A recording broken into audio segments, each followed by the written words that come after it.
is up, you guys? Welcome back to the landscape photography series.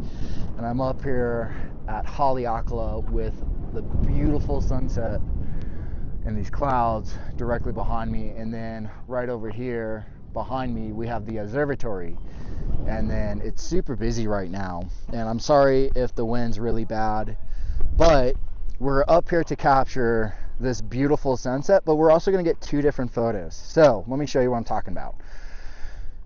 The idea is we're going to catch the sun and these beautiful clouds as it starts to set. We'll get beautiful colors as it starts to set right over here. This big cloud about right over here is where it's going to be end up setting. And so we'll of course get our sunset shot. With the sunset shot, what we're looking at is, of course, we're going to have to do our bracketings, our -2, -1, and so on, which by this point we have a really good strong foundation of that. Now Haleakala isn't as high as what we're used to in Colorado. Colorado, we're pretty high. Haleakala, it's only about 10,000 plus feet, which is really nice. It's not too high. You know, yeah, you get a little bit of altitude sickness if you haven't been out here, and that's okay.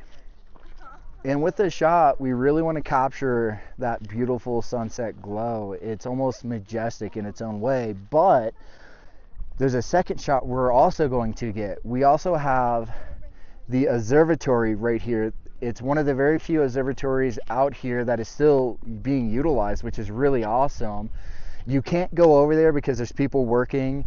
They currently are moving and utilizing the telescope and stuff like that. But the second shot that we're also going to get while we're out here is also going to be a Milky Way shot.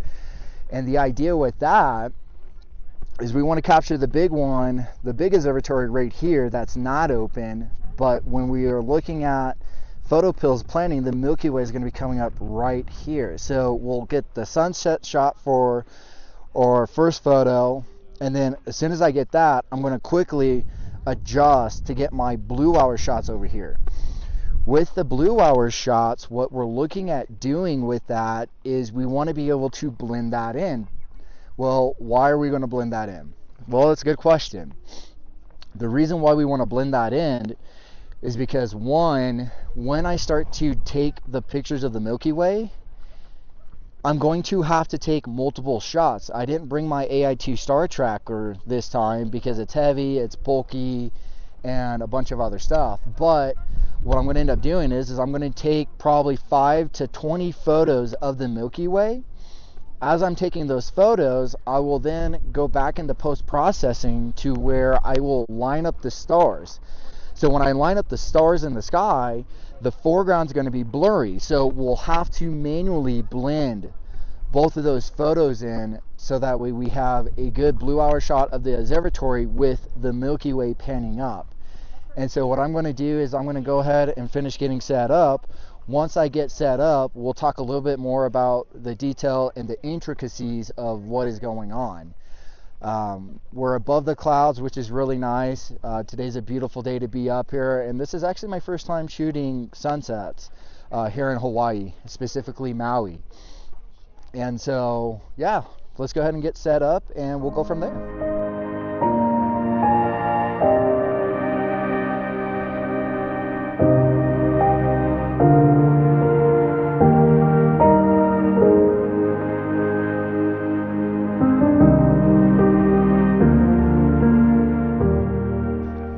All right, you guys, so we got the tripod, it's level, which is really nice.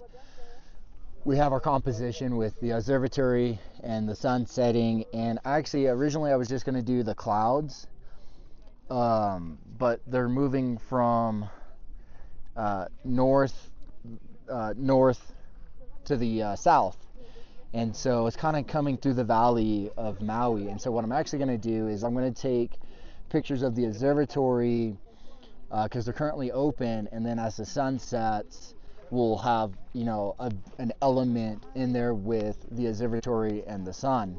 Right now there's a lot of people here, which is, you know, that's not a big deal. We're going to be up here for a hot minute, and that's okay. And so what I'm about to do is I'm going to do my bracketed shots. As I do my bracketed shots, I want to make sure I cover up the sun. So normally I have my spoon that I can hold because it's super easy to highlight out, especially with the stick. And so I'm going to end up using my hat. So we're going to go ahead and do our first bracketed shots just to see what we're working with. As the sun gets lower and it transitions from gold hour to blue hour, that's the biggest time change. And so let's go ahead and check these out real fast. So I'm going to take off my hat. We're going to focus. We're going to take our bracket shots. So I'm currently shooting at f/16, ISO 50, my low shutter is 120, and of course just do whole stop increments, which is perfectly fine. And so we'll just simply wait for that beautiful light to come in, and once we get that light, we'll be all set.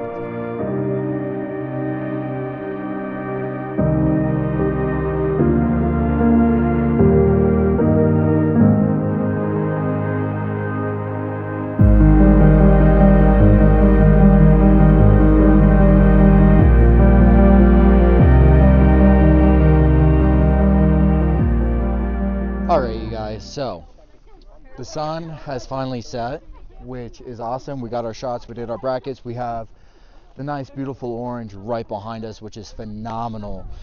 Now what I did was I ended up turning my camera towards the observatory now.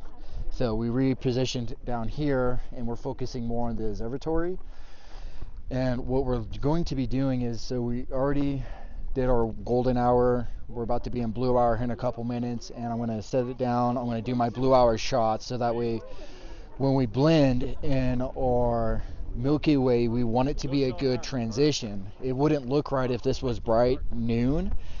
And so with the observatory right here behind me, it's going to be beautiful because the Milky Way is going to come up just to the left of it or right up above it, and as it comes up, we'll have the core. And so we're going to take our shots. I'm going to set my Kelvin. Right now we're shooting at 6500 within manual, but we're going to go lower because we want to pull colors out of that Milky Way. I'm also going to go into, once I hit my Kelvin, to probably going to go 34, 45, somewhere around there to see what I want to do. But what I want to, the other step that I want to do is I want to adjust my tint. I'm going to add 2 blue and maybe 1 magenta to add a little bit more vibrancy and a little bit more color to that Milky Way to create more of a pop. And so what we're going to do is we're about to be in blue hour, so I'm going to go ahead and start getting my blue hour shots. So let's get to it. All right, you guys, so behind me, the sun is finally set. And now we're just going to go ahead and wait for the sun to go ahead and completely set for astronomical hour. Once the sun is fully set, then the Milky Way will come up, and then we'll start taking our shots of that. We have to be careful with that though, because one of the biggest things with the Milky Way is we don't want to do a long exposure to the point that we're starting to get star trails. Within PhotoPills, most people do the rule of 500 where you take your focal length, for example, let's say it's 70 meters, divide that by 500, which is roughly like 7 seconds, right? That's the most common way, but there was a French man who created a better version of it where it's the exact same thing, but it's going to take your focal length plus the sensor of your camera into consideration and give you more of an accurate time. And you can either round up or round down, but he created this mathematical equation to come up with a time to figure it out. And so that's the one that we're going to end up using. And what I'm going to do is I'm going to end up doing 10 to 15 shots. We will then stack it. Once we stack it, then our foreground is going to be blurred. Once the foreground is blurred, we'll blend the Milky Way with our blue hour shot, and then we'll be good to go. So hopefully you like this. If you do like this, please hit that like button. Please subscribe. I'm going to post my video, my picture at the end of this video. So we'll see you at our next spot. Have a good day.